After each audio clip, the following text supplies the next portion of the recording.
오늘은요, 두 군데를 보겠습니다. 요한복음 4장 20절부터 24절, 그리고 로마서 12장 1절 2절. 우리 조상들은 이 산에서 예배하였는데 당신들은 예배할 곳이 예루살렘에 있다 하더이다. 예수께서 그녀에게 이르시되 여자여 나를 믿으라. 이 산에서도 말고 예루살렘에서도 말고 너희가 아버지께 예배할 때가 이르리라. 너희는 알지 못하는 것을 예배하고 우리는 아는 것을 예배하나니 이는 구원이 유대인에게서 남이라. 그러나 때가 오나니 곧 이때라. 참으로 예배하는 자들은 아버지께 영과 진리로 예배해야 하리니 아버지는 이렇게 자기에게 예배하는 자들을 찾으시느니라, 원하시느니라. 가 더 나은 번역이 될 수 있습니다. 하나님은 성령이시니 아버지를 예배하는 자는 영과 진리로 예배할지니라. 전수 성경을 가지신 분들은 이 부분을 이렇게 고쳐서 읽으셔야 합니다. 23절은 참으로 예배하는 자들은 아버지께 성령과 진리로 예배해야 하리니, 이 부분을 영과 진리로 예배해야 하리니 이렇게 고치셔야 돼요. 왜냐하면 성령이라고 번역한 프네우마는 소문자이기 때문에 영과 진리로 번역을 해야 합니다. 영과 진리로 예배해야 하리니 아버지는 이렇게 자기에게 예배하는 자들을 찾으시느니라 그랬는데, 우리가 이제 조금 더 있다가 보겠습니다만 이 부분을 이렇게 자기에게 예배하는 것을 요구하시느니라, 혹은 이렇게 자기에게 예배하는 자들을 원하시느니라, 이렇게 고쳐서 번역을 하는 것이 더 나은 것 같고요. 그리고 24절은 하나님은 영이시니가 아니라 하나님은 성령이시니 이렇게 번역을 해야 합니다. 왜 그러냐면 여기는 대문자 프네우마이기 때문에 성령이라고 번역을 해야 일관성이 있게 되고, 하나님은 성령이시니 아버지를 예배하는 자는 성령과 진리가 아니라 영과 진리로 예배할지니라, 이렇게 고치셔야 됩니다. 전수성경에서는 제가 다 그렇게 체크를 한 거는 아니지만 여기저기서 소문자 프네우마라고 되어 있는 부분을 성령이라고 번역을 잘못해 놓은 부분들을 여러 군데서 제가 발견을 했는데, 이 부분은 좀 여러분들이 이렇게 고쳐서 읽으시고, 여기서 의미하는 거는 하나님은 영이십니다. 하나님은 영이시잖아요. 근데 영이신데 거룩한 영이시거든요. 근데 하나님의 영과 우리의 영을 구분하기 위해서 하나님의 영을 표기할 때는 말은 발음을 똑같이 프네우마라고 한단 말이죠. 그런데 이것을 표기를 할 때는 대문자, 소문자 이렇게 구분을 해서 표기를 했단 말이죠. 그러니까 하나님은 영이신데 대문자 프네우마. 그러니까 예배하는 자들은 영과 진리로 예배해야지 된다. 그러니까 예배하는 자들도 혈과 육으로 예배하는 것이 아니라 영으로 그리고 진리로 예배해야 된다, 이 말씀을 하는 겁니다. 그리고 로마서 12장 1절 2절 우리 읽겠습니다. 그러므로 형제들아 내가 하나님의 자비로 너희를 권하노니 너희 몸을 하나님이 기뻐하시는 거룩한 산 제물로 드리라. 이는 너희의 드릴 영적 예배니라. 너희는 이 세상을 본받지 말고 오직 너희 마음을 새롭게 함으로 변화를 받아 하나님의 선하시고 기뻐하시고 온전하신 뜻이 무엇인지 분별하도록 하라. 네, 이렇게 두 군데를 우리가 읽었습니다. 요한복음 4장 그리고 로마서 12장. 사람들이 교회당 문화를 배우기 시작하면서 많이 사용하는 단어 중에 하나가 예배라는 단어라고 생각을 해요. 예배라는 말을 상당히 많이 쓰죠. 그죠? 오늘도 우리가 주일 예배 함께 합니다만, 주일 예배, 주일 오전 예배, 저녁 예배, 수요 예배, 화요 찬양 예배, 목요 찬양 예배 등등 무슨 모임을 예배당에서 가질 때 예배라는 표현을 써요. 그런데 우리가 잘 생각을 해보면 예배가 뭔지, 그리고 또 특별히 하나님께서 받으시는 참된 예배가 뭔지, 누가 참된 예배자인지, 그리고 오늘 우리가 요한복음 4장에서는 영과 진리로 예배해야지 된다 그랬는데 영과 진리로 예배한다는 것은 무슨 의미인지 목사들을 포함해서 제가 그랬었기 때문에 이런 것을 알고 예배하는 사람들이 많지 않은 것 같은 생각이 들어요. 그런데 이 예배라는 단어뿐만이 아닙니다. 우리가 교회당 문화를 접하게 되면 많이 사용하는 단어들이 있어요. 교회라는 단어가 그 중에 하나죠. 그러니까 예배당 갈 때마다 교회 가자 그러고 또 뭐 무슨 교회라는 단어 굉장히 많이 사용을 하는데 교회가 뭔지 물어보면 또 교회에 대해서 사람들이 잘 모르고 있단 말이에요. 또 구원이라는 단어 또 많이 쓴단 말이죠. 복음이라는 단어도 많이 써요. 어쩌면 제일 많이 부르는 이름이 예수 그리스도인데 예수의 이름을 부르고 예수 그리스도를 이야기하지만 또 예수 그리스도가 무슨 의미인지 알고 부르는 사람도 그렇게 흔하지 않은 것 같고 우리가 예배당 문화에서 사용하는 많은 언어들이 있습니다. 근데 이거를 기독교인들에게 물어보면 잘 모르는 경우가 너무나 많은 거예요.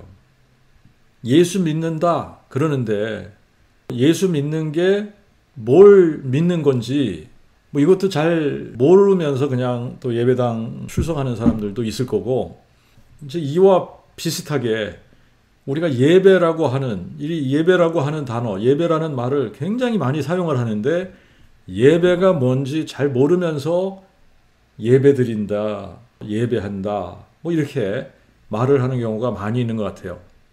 근데 분명한 것은 하나님은 예배 대상이세요.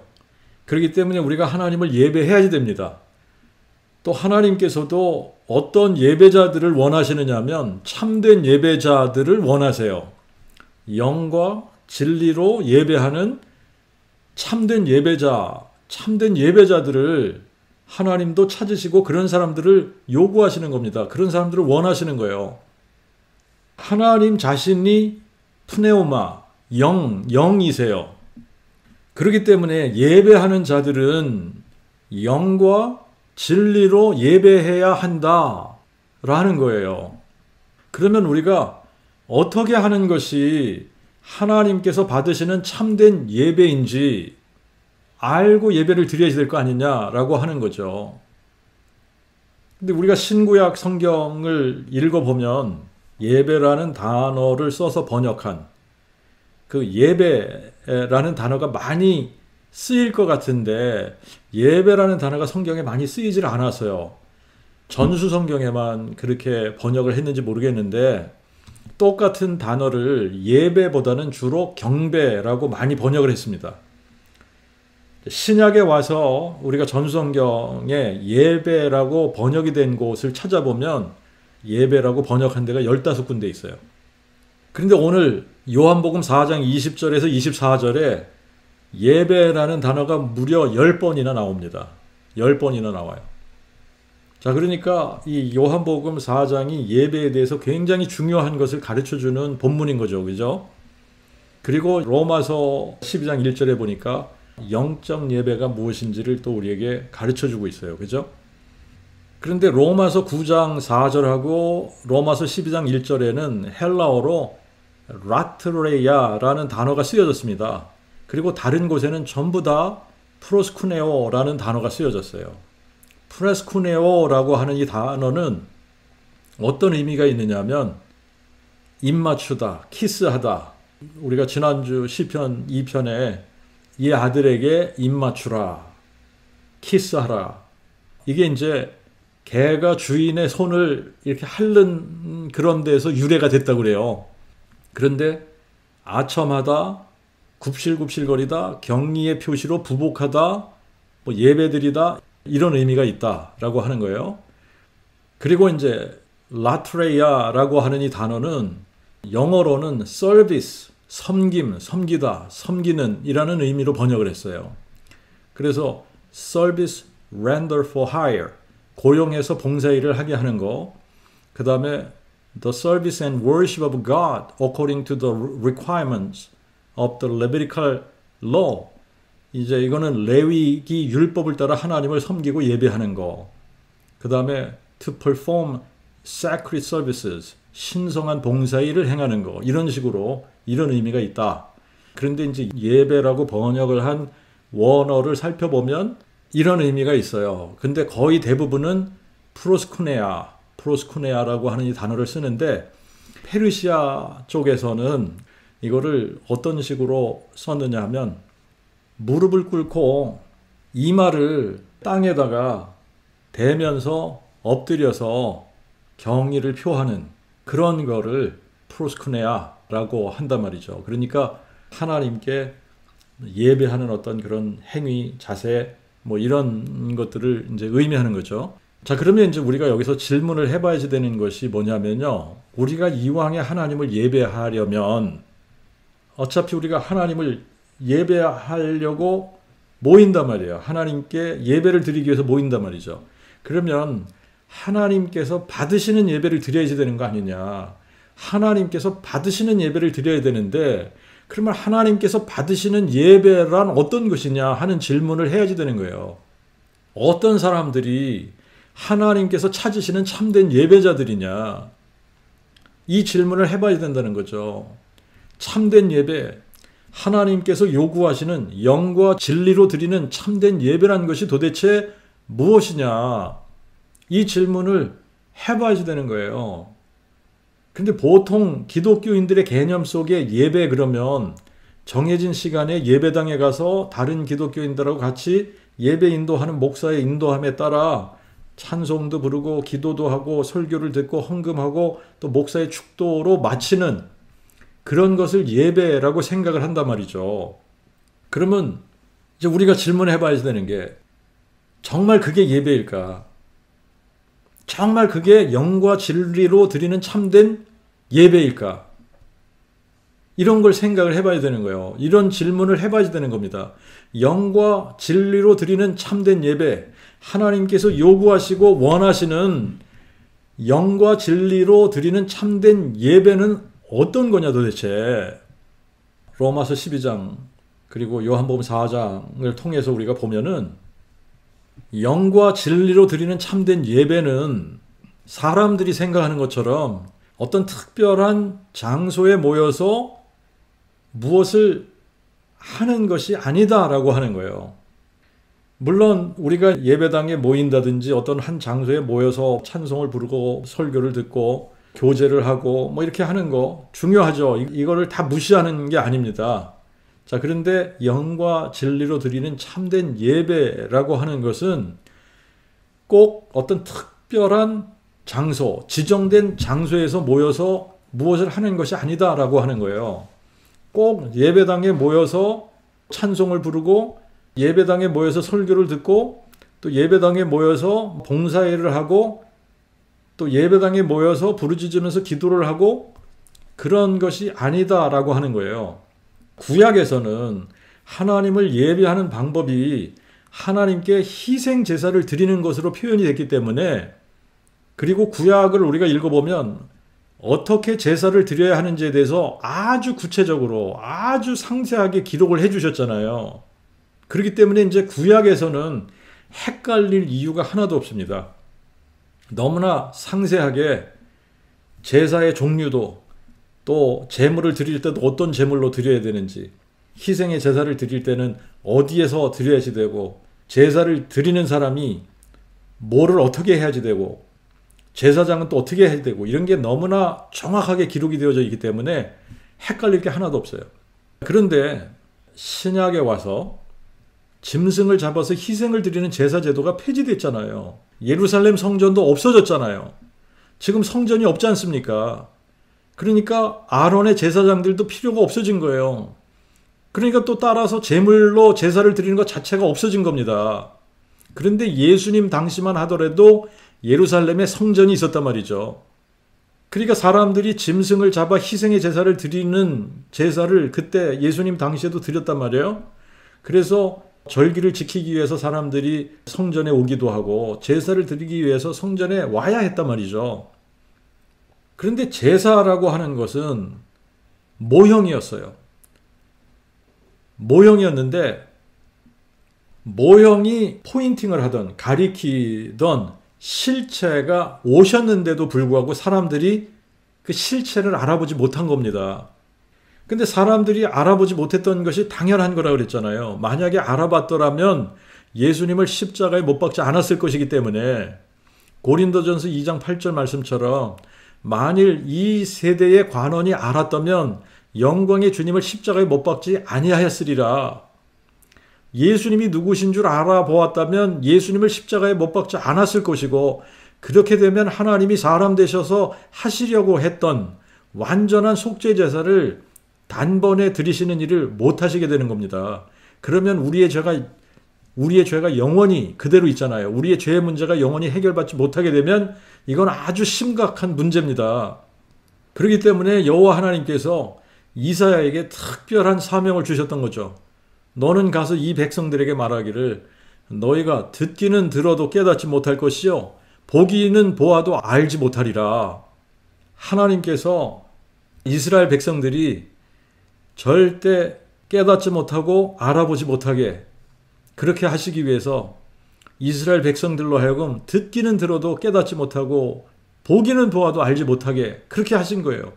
그래서 바울도 로마서 11장 8절에 이스라엘 백성들이 예수님을 믿지 않는 이유에 대해서 하나님이 저희에게 잠자는 영과 보지 못하는 눈과 듣지 못할 귀를 주셨다. 그래서 저희의 넘어짐으로 구원이 이방인에게 이르러서 이방인의 충만한 수가 들어오기까지 그렇게 하신다는 겁니다. 그래서 이방인의 충만한 수가 들어오고 나면 그제서야 온 이스라엘이 구원함을 받으리라 그랬어요. 자, 우리가 본문으로 돌아가서 요한복음 4장 23절을 보면 하나님이 찾으시는 자들이라고 이렇게 번역을 했는데 영과 진리로 아버지를 예배하는 자를 찾으신다. 그러나 때가 오리니 곧 이때라. 참으로 예배하는 자들은 아버지께 영과 진리로 예배해야 하리니 아버지는 이렇게 자기에게 예배하는 자들을 찾으시느니라. 찾으시느니라 라고 번역한 이 원어는 제테오라고 하는 단어인데 to seek 이라는 의미가 있어요. 근데 이거를 사전을 찾아서 보니까 to seek in order to find, 무언가를 찾기 위해서 to seek, 찾다, 구하다, 추구하다, 청하다 이런 의미가 있다는 거예요. 그리고 이제 두 번째 의미가 뭐냐면 찾는다라고 하는 것이 어떤 의미로 찾는 거냐면 require, 필요로 하다, demand, 요구하다라는 의미라는 거예요. 제가 볼 때는 지금 이 본문에서는 이 제테이라고 하는 이 단어를 어떻게 번역을 해야지 되느냐? 여기서는 두 번째 의미로 번역을 하는 게 더 나은 번역이라고 생각을 해요. 때가 오리니 곧 이때라. 참으로 예배하는 자들은 아버지께 영과 진리로 예배해야 하리니 아버지는 이렇게 자기에게 예배하는 것을 요구하시느니라. 아버지는 이렇게 자기에게 예배하는 자들을 원하시느니라. 이렇게 번역을 해야지 되는 거죠. 우리말에서는 분사를 많이 사용하지 않는 것 같긴 한데요. 뭐 제가 이렇게 언어학자는 아니지만 헬라어에서는 분사형으로 사용하는 경우가 굉장히 많이 있어요. 근데 여기서 proskuntas라고 하는 이 단어가 present active participle, 현재 능동태 분사예요. 분사는 명사로 단어가 쓰여졌을 때는 정확하게 명사로 번역을 하면 되는데 또 동사는 동사로 번역을 하면 되고요. 근데 이제 이 분사는 영어에서는 ing를 붙이거나 ed를 붙여가지고 명사형으로 쓰거나 동사형으로 쓰거나 그런단 말이죠. 그러니까 명사적 형태, 동사적 형태 이걸 이제 우리가 구분해서 번역을 해야지 되는데 여기서는 동사적인 형태로 번역을 해서 이렇게 예배하는 것을 요구하시느니라 이렇게 번역을 하는 것이 조금 더 나은 번역이라고 생각을 해요. 문맥을 잘 살펴서 이 부분을 번역을 한다 그러면 이제 그런 식으로 번역을 하는 게 더 나은 번역이다라는 생각이 들고요. 그러니까 왜 그러냐면 여기서 포인트 하는 게 이거예요. 사마리아 사람들은 이 산에서 그러니까 그리심산을 이야기하는 겁니다. 그리심산에서 예배를 하였는데 당신들은 유대인들은 예배할 곳이 예루살렘에 있다 하더이다. 꼭 예루살렘에서 예배를 드려야 한다라고 이야기를 한다는 거예요. 왜 그러냐면 구약 시대에는 여호와 하나님께서 예루살렘에 성전을 짓게 하시고 제사를 드리고 싶은 사람들은 예루살렘에 와서 제사를 드리도록 명하셨습니다. 이게 명령이에요. 제사를 드리고 싶다. 하나님 앞에 가서 희생의 제물을 드리고 싶다. 그러면 어디로 가야 되냐? 성전이 있는 예루살렘으로 가야지 되는 거예요. 자, 그러니까 그게 맞는 이야기입니다. 예배를 드리고 싶어? 하나님 앞에 희생의 제물을 드리고 싶어? 그러면 예루살렘에 와야지 되는 거예요. 거기에 성전이 있고 거기에 제사장들이 있고, 그러니까 제물을 가지고 예루살렘까지 와야 하나님께서 요구하시는 예배가 드려질 수 있는 겁니다. 자, 그런데 성전은 여호와 하나님이 사람 되셔서 우리 가운데 장막을 치실 것에 대한 모형이에요. 우리 가운데 거하시면서 우리와 함께 하실 것에 대한 모형으로서 성전을 짓게 하셨던 겁니다. 성전 안에는 지성소가 있잖아요. 성전 안에는 성소가 있고 지성소가 있는데 이 지성소 안에 법궤가 있단 말이죠. 그리고 법궤 안에는 두 돌판, 십계명, 하나님께서 친히 써주신 십계명 돌판 두 개가 있고, 이 법궤를 시은좌라고 그러죠. 시은좌, 은혜의 보좌로 덮고 있는 거예요. 은혜의 보좌를 이렇게 덮고 있어요. 바로 이곳이 하나님의 임재의 상징이란 말이죠. 그러니까 여호와 하나님께 희생 제물을 드리고 싶은 사람은 여호와 하나님이 임재하고 계시는 예루살렘 성전에 와서 희생 제물을 드려야 했던 겁니다. 그런데 성전이 모형화하고, 그리고 모든 제사들이 모형화했던 실체가 지금 이 땅에 오신 겁니다. 그러니까 예수님이 사마리아 여인에게 이렇게 말씀하신 거예요. 여자여 나를 믿으라. 이 산에서도 말고 예루살렘에서도 말고 너희가 아버지께 예배할 때가 이르리라. 너희는 알지 못하는 것을 예배하고 우리는 아는 것을 예배하나니 이는 구원이 유대인에게서 남이라. 그러나 때가 오나니 곧 이때라. 곧 지금이야. 참으로 예배하는 자들은 아버지께 영과 진리로 예배해야 하리니 아버지는 자기에게 이렇게 영과 진리로 예배하는 것을 요구하시느니라. 이유가 24절에 있어요. 이유가 24절에 있어요.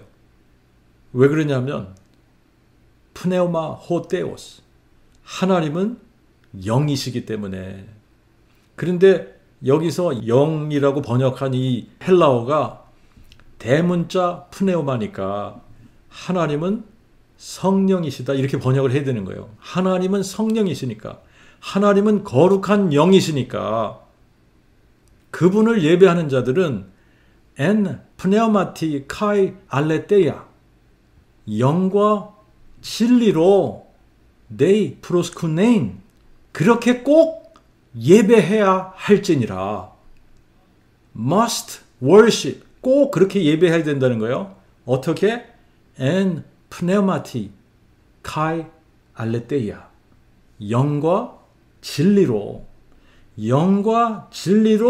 꼭 그렇게 예배해야지 돼. 하나님은 육체가 아니시라 영으로 존재하시니까 아버지께 예배하는 자들은 영과 진리로 꼭 그렇게 예배해야 돼. 그렇게 말씀하시는 거예요. 구약 시대에는 짐승을 희생 제물로 드렸단 말이에요. 그래서 이제 어떤 짐승들을 하나님께서 받으시는지, 또 어떤 제사를 드릴 때는 어떤 희생 제물을 드려야 되는지 구체적으로 하나님께서 가르쳐 주셨단 말이죠.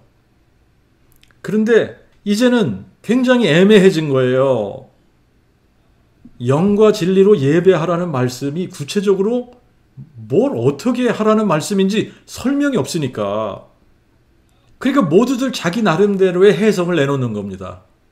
그런데 영과 진리로 예배하라는 말씀은 일단은 아는 것을 예배하라는 거예요. 모르는 것을 예배하지 말고 아는 것을 예배하라는 겁니다. 근데 이 말씀은 굉장히 중요한 거예요. 왜 그러냐면 어떤 종교든지 자기들이 섬기는 신들이 있는데 근데 자기들이 섬기는 신이 살아있는 참신이라는 증거가 없단 말이에요. 대부분의 사람들은 자기들이 부르고 섬기는 신에 대해서 아는 바가 많이 없습니다. 근데 그거는 유대인들과 기독교인들도 마찬가지라는 거예요. 구약 성경을 우리가 읽어보면 유대인들이 하나님을 알지 못했어요. 우리가 특별히 예언서를 읽다가 보면 유대인들이 자기들이 섬기는 하나님을 잘 모른다는 것을 너무나 정확하게 기록을 해 주었습니다. 이사야 1장 3절에는 소는 그 임자를 알고 나귀는 주인의 구유를 알건만 이스라엘은 알지 못하고 나의 백성은 깨닫지 못하는도다. 예레미야 2장 8절에는 제사장들은 여호와께서 어디 계시냐 하지 아니하냐? 또 법을 집행하는 자들은 나를 알지 못하며 관리들도 나를 항거하며 선지자들은 바알의 이름으로 예언하고 무익한 것을 쫓았느니라. 예레미야 4장 22절에는 내 백성은 나를 알지 못하는 우준한 자요 지각이 없는 미련한 자식이라. 그들이 악을 행하기에는 지각이 있으나 선을 행하기에는 무지하도다. 에스겔서를 읽어보면 너희로 나를 여호와인 줄 알게 하려 함이니라.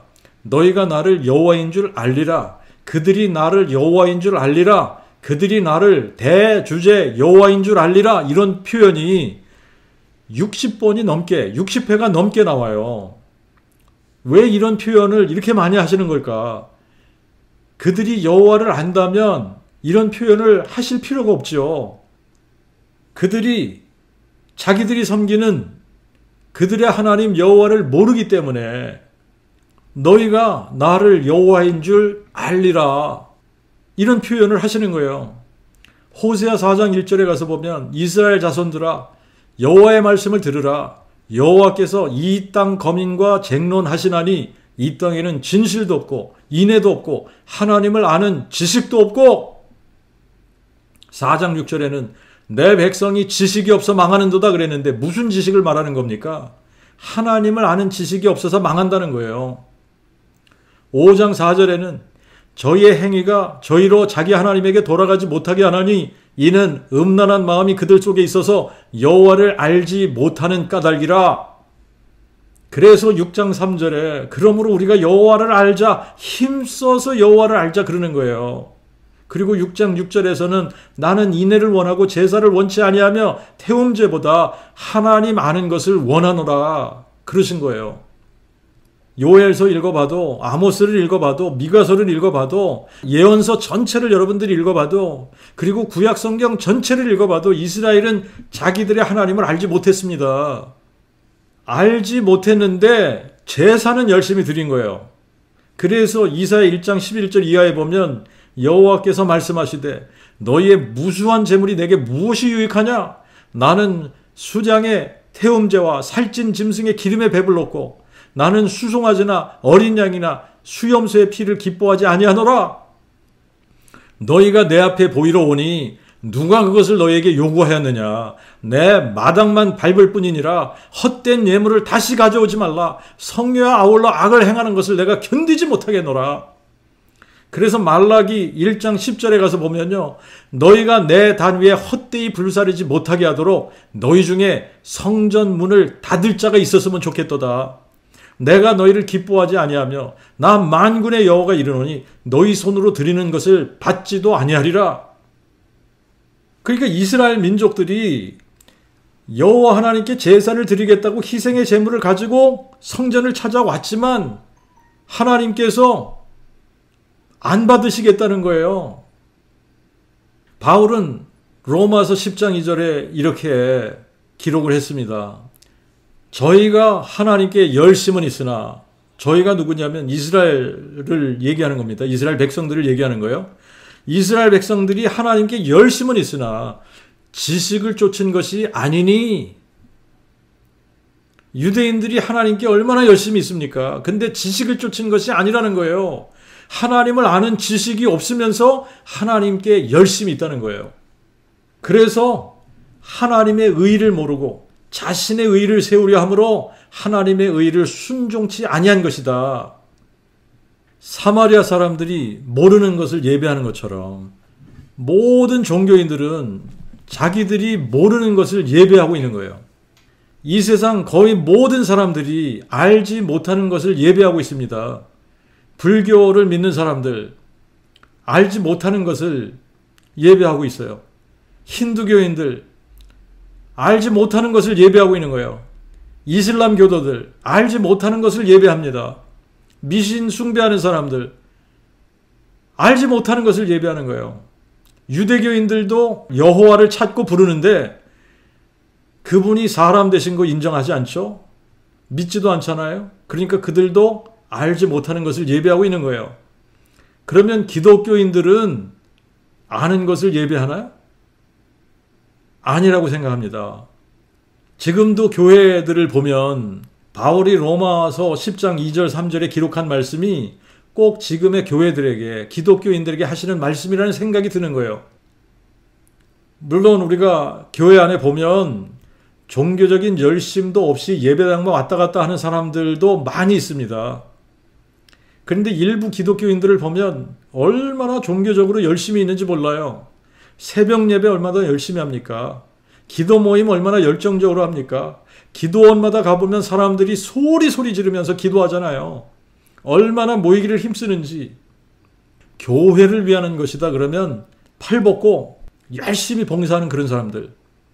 그런데 이런 기독교인들에게 자기들이 섬기는 신에 대해서 말해보라고 그러면 자세하게 말해줄 수 있는 사람들이 몇 명이나 될까?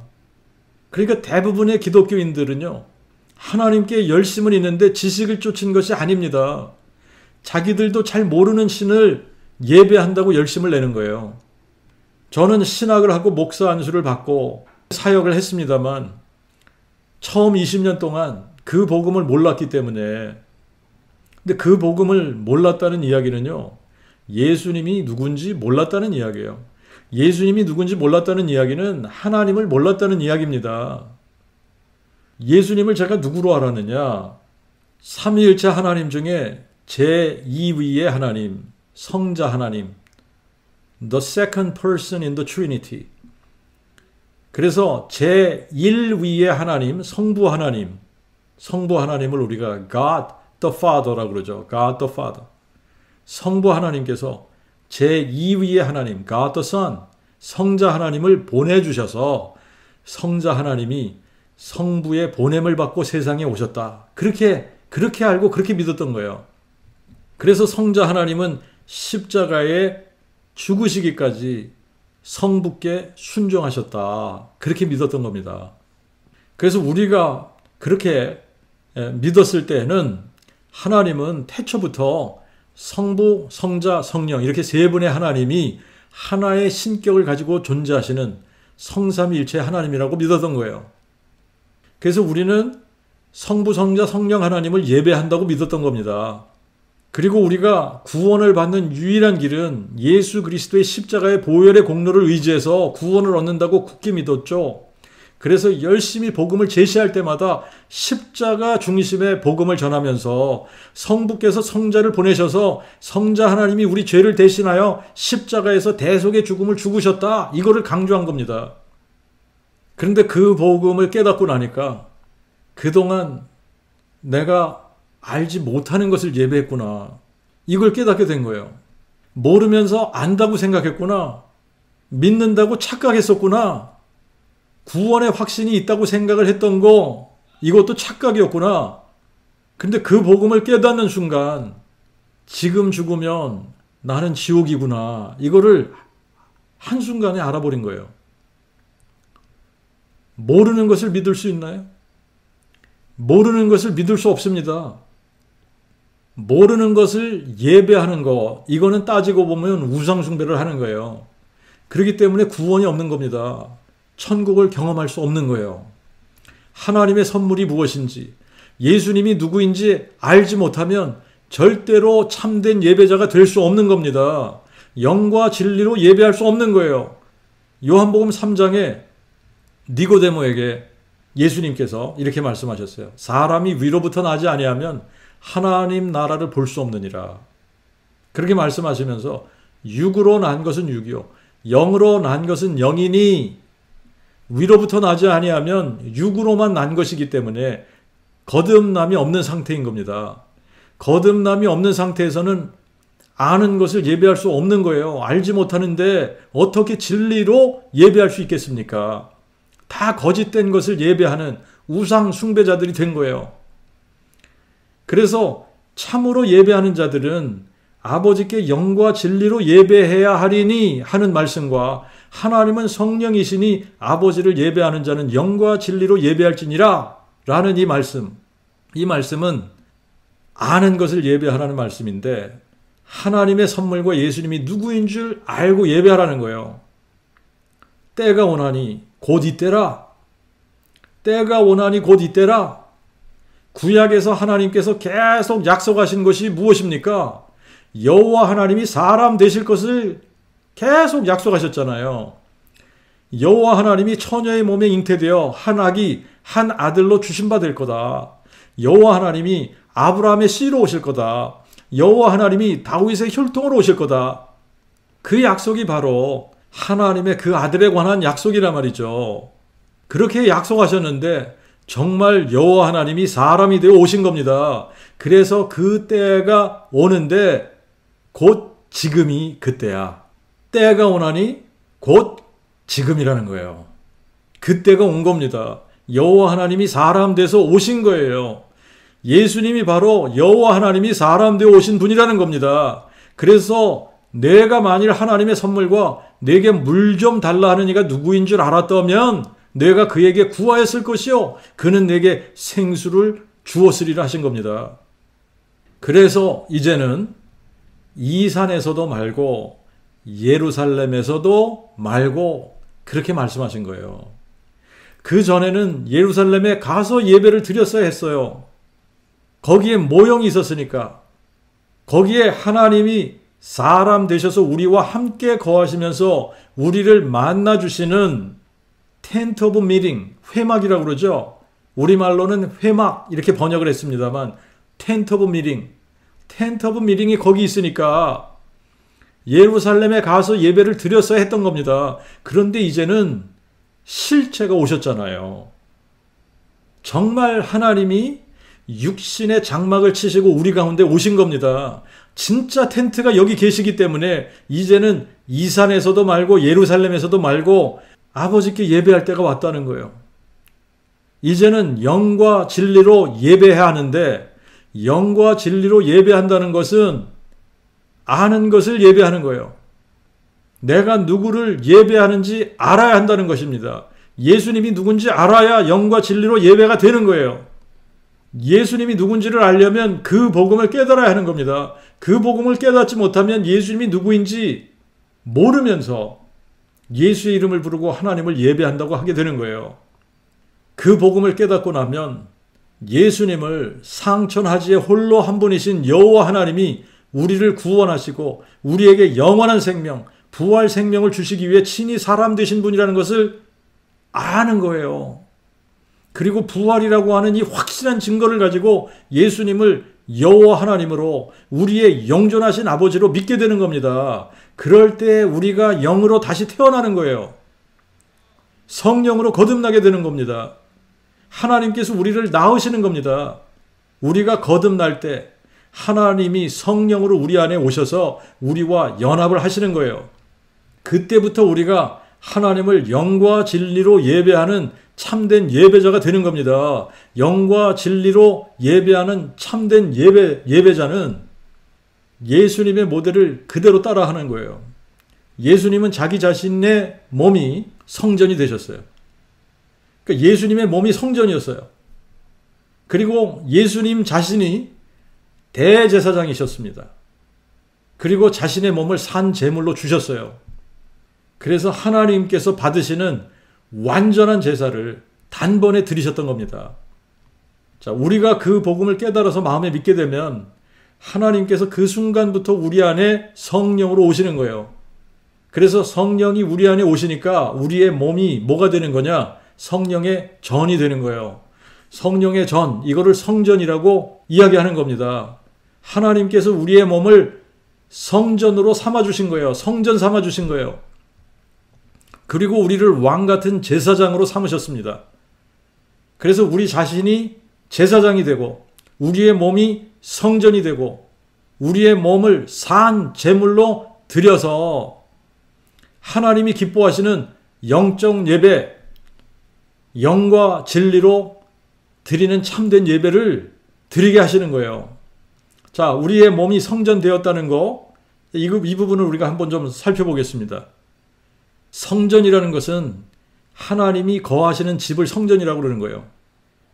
근데 우리가 그 복음을 마음에 깨닫고 마음에 믿는 순간에 성령이 우리 안에 들어오시니까 우리의 몸이 이제는 하나님의 집, 성령께서 거하시는 집이 되는 거예요. 그래서 고린도전서 3장 16절에 너희가 하나님의 성전인 것과 하나님의 영이 너희 안에 거하시는 줄을 알지 못하느냐? 그리고 6장 19절에는 이제 너희 몸은 너희가 하나님께로부터 받은 바 너희 가운데 계신 성령의 전인 줄을 알지 못하느냐? 너희는 너희 것이 아니라 값으로 사신 바 되었으니 그러므로 하나님의 소유인 너희의 몸과 또한 너희의 영으로 하나님께 영광을 돌리라. 그 복음을 마음에 믿는 순간부터 우리의 몸이 성령이 거하시는 성전이 되는 겁니다. 우리의 몸이 성전이 될 뿐만 아니라 예수님께서 우리를 제사장들로 만드시는 거예요. 구약에서는 아론의 자손들이 제사장이 되었습니다. 예수님 이후로는 제사장직이 바뀌었어요. 그래서 히브리서 7장 12절에 가서 보면 제사장직이 바뀌었은즉 율법도 또한 바뀔 필요가 있나니, 제사장직이 바뀌었다 그러잖아요. 더 이상 아론의 자손들이 제사장이 되는 것이 아닙니다. 이제는 멜기세덱의 서열을 따른 별다른 한 제사장이 세워졌기 때문에 이제부터는 그분의 자손들이 제사장이 되는 거예요. 베드로전서 1장 3절에 보면 찬송하리로다. 우리 주 예수 그리스도의 아버지 하나님이 그의 풍성하신 긍휼대로 예수 그리스도를 죽은 자 가운데서 다시 살리심으로 우리를 거듭나게 하사 산 소망을 갖게 하시며 썩지 않고 더럽지 않고 쇠하지 아니하는 기업을 받게 하시나니 곧 우리를 위하여 하늘에 간직하신 것이라.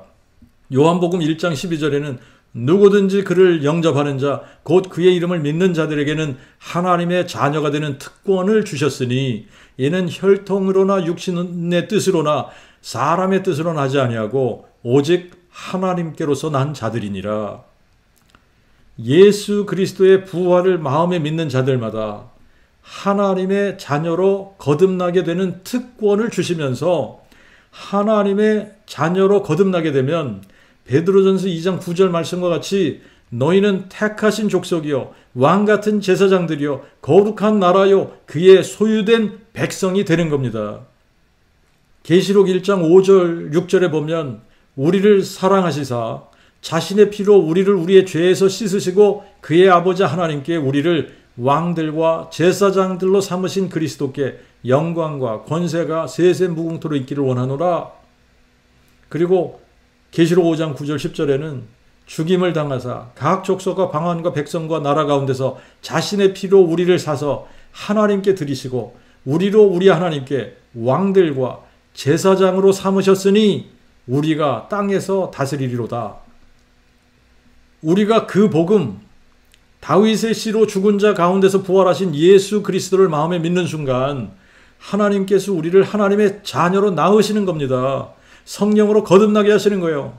성령이 우리 몸 안에 오셔서 우리의 몸을 성전 삼으실 뿐만 아니라 예수님이 우리의 대제사장이 되시기 때문에 예수님의 피값으로 사신 바 된 우리들은 예수님의 서열을 따라 왕 같은 제사장들이 되는 거예요. 예수님의 몸이 성전이었고 예수님의 몸 안에는 골로새서 2장 9절에 그리스도 안에는 신격의 모든 충만이 육체로 거하셨다. 하나님이신 성령께서 예수님의 육체 안에 거하셨던 거예요. 그리고 예수님은 멜기세덱의 서열을 따른 새로운 대제사장이 되셨습니다. 그뿐만 아니라 예수님의 몸은 흠없는 제물로 인류를 속죄하는 완전한 제물이 되셔서 자신이 제물 되시고 자신이 성전 되시고 자신이 대제사장이 되셔서 완전한 제사를 단번에 드리셨던 겁니다. 자, 이와 같이 그 복음을 마음에 믿은 사람들은 죄의 문제가 해결이 되지 않습니까? 죄의 문제를 하나님께서 완전히 해결해 주시잖아요. 하나님의 의로 우리를 옷 입혀 주시잖아요. 그래서 흠이 없는 자 같이 돼버리는 거예요. 그래서 우리의 몸이 성전 될 뿐만 아니라 우리가 왕 같은 제사장들이 될 뿐만 아니라 우리의 몸을 하나님께 산 제물로 드릴 수 있는 사람들이 된 겁니다. 흠이 없어야 하나님께서 받으시잖아요. 그죠? 근데 하나님의 의로, 그리스도의 의로 우리가 옷 입지 않으면 우리는 너무나 흠이 많은 사람들이라 산 제물로 드려줄 수가 없는 거예요. 그런데 하나님께서 우리를 의롭게 하셨기 때문에 우리의 몸을 죽여서 제사를 드리는 것이 아니라 살아서 영과 진리로 하나님을 예배하는 사람들이 된 겁니다. 그러면 어떻게 하는 것이 영과 진리로 하나님을 예배하는 거냐? 자, 우리의 몸이 성전이라는 것을 어떻게 이해해야 됩니까? 하나님께 예배 드리기 원하는 사람들은 하나님의 성전에 가서 예배를 드려야 되잖아요. 그죠? 예전에는 예루살렘이라는 장소에 가서 하나님께서 거기 정하셨고 또 하나님의 임재의 상징이 거기 있었기 때문에 거기에 가서 제사를 드렸어야 돼요. 그런데 이제는 내 몸을 성전 삼으셨어요. 그렇기 때문에 이 산에서도 말고 예루살렘에서도 말고가 되는 거예요. 너희가 아버지께 예배할 때가 이르는데 곧 지금이야 라고 말씀하신 겁니다. 이제는 어느 지역에 가야 하나님을 예배하는 것이 아닙니다. 이제는 어느 빌딩에 가야 하나님을 예배하는 것이 아닙니다. 이제는 내 몸이 성전이 되었어요. 예배는 내 안에서 드려지는 겁니다. 우리가 어디를 가서 꼭 드려야지 된다 이런 게 없는 거예요. 우리가 어디를 가든 내 몸이 성전이기 때문에 내가 있는 곳 거기서 예배가 되어지는 거예요. 내 몸이 성전이 안 되면 아무리 크고 화려한 예배당에 가도 하나님께 영과 진리로 예배를 드릴 수 없는 거예요. 하나님께 영과 진리로 예배를 드리려면 먼저 내 몸이 성전이 되어야 되는 겁니다. 내 몸이 성전이 되려면 내가 성령으로 거듭나야 되는 거예요. 성령으로 거듭나는 방법은 딱 하나밖에 없습니다. 오직 한 가지 방법밖에 없어요. 다윗의 씨로 죽은 자 가운데서 부활하신 예수 그리스도를 마음에 믿는 겁니다. 예수님이 다윗의 뿌리이신 여호와 하나님이 다윗의 자손으로 사람 되어 오셔서 부활로 마귀를 멸하시고 사망을 삼키고 승리하신 분이라고 믿는 겁니다. 예수님이 다윗의 뿌리요 자손이신 것을 무엇으로 증명하셨습니까? 부활로 증명하셨어요. 죽은 자 가운데서 부활하셔서 예수님이 다윗의 뿌리요 자손이심을 확증해 주신 겁니다. 그래서 예수님이 죽은 자 가운데서 부활하신 것을 마음에 믿어야 되는 거예요. 자, 우리가 그 복음을 마음에 믿을 때 성령으로 거듭나면서 고린도전서 6장 17절 말씀과 같이 주님과 연합한 자가 되는 겁니다. 주님과 연합한 자가 되는 거예요. 주님과 연합한 자가 되고 주님과 연합된 자는 주님과 한 영이 되는 겁니다. 주님과 영으로 연합을 하였기 때문에 우리의 몸이 성전이 되는 거예요.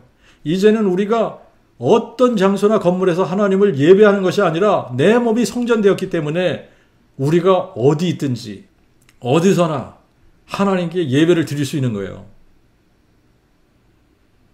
자, 그리고 우리가 제사장이 되었다는 것이 무슨 의미인지 한번 생각을 해봅시다. 제사장은요, 죄인과 하나님 사이에 교량 역할을 하는 사람들입니다. 죄인과 하나님 사이에서 교량 역할을 하는 거. 아직 하나님을 모르는 사람들에게 그 복음 선포해서 그들도 회개하고 하나님과 화목하게 해주는 사람들이 된 거예요. 하나님께서 사람들을 구원하시는 보편적인 방법이 고린도전서 1장 21절하고 로마서 1장 16절에 있습니다. 하나님의 지혜로 보건대 세상은 자기의 지혜로 하나님을 알지 못하는 거로 하나님은 전도에 미련한 것이 아니라 한글 성경은 다 이게 전도라고 번역을 했습니다만 전도에 미련한 것이 아니라 그 복음 선포에 미련한 거예요. 그 복음 선포에 미련한 거. 그 복음 선포에 미련한 것을 통하여 믿는 자들 구원하시기를 기뻐하시느니라. 하나님을 알아야 구원을 받는데 세상은 자기의 죄로 하나님을 알지 못한단 말이죠. 아무리 세상적인 지식이 많고 똑똑하고 그래도 세상의 지혜로는 하나님을 알 수 없는 거예요.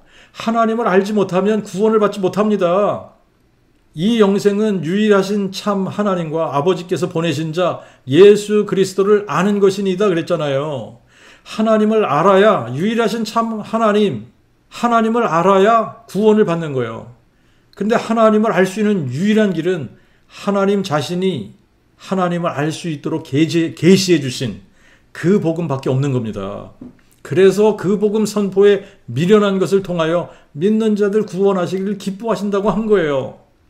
로마서 1장 16절에는 내가 그리스도의 그 복음을 부끄러워하지 아니하노니 그 복음은 모든 믿는 자에게 구원을 주시는 하나님의 능력이 됨이니 그 복음은 모든 믿는 자에게 구원을 주시는 하나님의 능력입니다. 그 복음만이 믿는 자에게 구원을 주시는 하나님의 능력이 되는 거예요. 그 복음이 아니면 구원의 능력이 나타나지 않게 되는 겁니다. 그 복음만이 믿는 자들에게 구원을 주시는 하나님의 능력이 되는 거예요. 로마서 10장 9절에 보면 너희가 만일 내 입으로 주 예수를 시인하며 또 하나님이 그를 죽은 자 가운데서 살리신 것을 내 마음에 믿으면 구원을 받으리니, 여기서도 보면 정확하게 그 복음을 선포하고 있잖아요. 그 복음을 마음에 믿으면 구원받는다고 기록하고 있는 겁니다. 그 복음이 아니면 구원의 능력이 없는 겁니다. 그렇기 때문에 그 복음을 마음에 믿은 사람들을 하나님의 성전 삼으시고 왕같은 제사장들이 되게 하셔서 우리의 몸이 하나님의 영광스러운 그 복음을 선포하는데 드려지도록 하신 겁니다. 그러니까 우리의 몸이 산 제물이 된다는 것은 이런 거예요. 우리의 영이 거듭나기 전에는 우리의 마음이 새롭게 될 수가 없습니다. 우리의 마음이 새롭게 되지 않으면 변화를 받을 수가 없어요. 그래서 결국은 이 세상을 본받으면서 살게 되는 거예요. 열심히 종교생활하지만 육신의 정욕, 안목의 정욕, 이생의 자랑, 이 한계를 벗어날 수 없는 겁니다. 그래서 결국은 육신의 정욕, 안목의 정욕, 이생의 자랑, 이것을 위해서 사는 삶을 살게 되는 거예요. 그 복음을 모르면 하나님을 위해서 열심인 것 같은데 자기의 의의를 세우려고 열심히 하나님의 의의를 순종치 않으면서 자기가 복받기 위해 열심내는 거예요. 하나님께서 원하시는 예배, 하나님께서 원하시는 것을 하는 것이 아니라 자기 생각에 옳은 것을 하는 겁니다. 그래서 자신의 의의를 세우려고 하나님의 의의를 순종치 않는다고 말씀하고 있는 거예요. 하나님을 예배하는 것 같지만 실상은 하나님을 예배하지 않는 겁니다. 그 복음을 모르면 하나님의 선하시고 기뻐하시고 온전하신 뜻이 무엇인지 분별이 안 되는 거예요. 하나님의 선하시고 기뻐하시고 온전하신 뜻이 무엇입니까? 하나님이 사람 되신 이유가 뭡니까? 우리에게 영원한 생명을 주시기 원하셔서 사람이 되신 거 아니에요? 그런데 세상은 자기의 지혜로 하나님을 알지 못한 자잖아요. 그래서 하나님은 그 복음 선포에 미련한 것을 통하여 믿는 자들 구원하시기를 기뻐하신다고 했단 말입니다. 디모데전서 2장 4절에는 하나님은 모든 사람이 구원을 받으며 진리를 아는 데 이르기를 원하신다 그러셨어요. 그러니까 하나님의 선하시고 기뻐하시고 온전하신 뜻은 모든 민족에게 그 복음이 증거되도록 온 세상에 그 복음 선포하는 겁니다. 그런데 그 복음을 선포하는 것은 우리가 아니에요. 우리가 하는 게 아니에요. 우리 안에 계시는 하나님 자신이 우리를 통해서 하시는 겁니다. 오직 성령이 너에게 임하시면 너희가 권능을 받고 예루살렘과 온 유대와 사마리아 땅끝까지 이르러 내 증인이 되리라 하신 같이 우리가 그 복음 선포를 듣고 그 복음이 마음에 깨달아져서 마음에 믿게 되면 성령이 우리에게 임하시는 겁니다. 그러면 그 복음 선포하는 권능을 성령이 주시는 거예요. 그래서 땅끝까지 그 복음 선포하는 사람들이 되는 겁니다. 종교적으로 아무리 열심을 내도 그 복음을 모르는 사람들은 그 복음 선포를 못해요. 그 복음 선포는 어떤 선교단체나 교회에서 하듯이 전도 폭발 훈련, 사형리 훈련, 브리지예와 연습하고 훈련 받아서 하는 게 아니잖아요. 그 복음이 마음에 깨달아지고 믿어지면 누가 훈련시켜주지 않아도 기회만 주어지면 그 복음 선포하게 되는 거예요. 그러니까 사도행전 1장 8절이 그 복음을 깨닫기 전에는 불가능한 일이었어요. 그런데 그 복음 깨닫고 마음에 믿고 나니까 사도행전 1장 8절 말씀이 거짓말이 아니잖아요. 내 안에서 이루어지지 않습니까? 되리라가 되었잖아요. 되리라가 되는 겁니다. 다윗의 씨로 죽은 자 가운데서 부활하신 예수 그리스도는 다윗의 뿌리가 다윗의 자손 되신 분이시라고, 죽은 자 가운데서 다시 사신 예수 그리스도는 우리의 영존하신 아버지가 한 아기로 한 아들로 오신 분이시라고. 사망을 삼키고 승리하신 예수 그리스도는 상천하지에 홀로 한 분, 여호와 하나님이 사람 되신 분이시라고.